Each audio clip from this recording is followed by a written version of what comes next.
Bizdan biror kimsa so'rasa agar, musulmonmiz deya javob beramiz.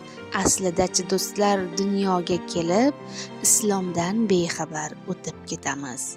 18 ming olamni yaratgan Alloh turg'azib qo'yibdi yerni muallaq. Bo'ysundirib unga quyosh, oy va havoni chiroyli qilib yaratdi odam atoni. So'ng buyurdi farishtalarga sajda qilinglar deya odam atoga. Farishtalar sajda qildilar, ammo Azozil farishtasi ketdi riyoga. Meni yaratding dedi olov nuridan, odamni esa loy balchiq tubidan. Olim bo'lib dars berdim farishtalarga, endi sajda qilaymi odam atoga. Azozildan ranjigan Parvardigor olam berdi unga qo'pol qilib shayton degan nom. Bosildi Azozilga la'natli tamg'a.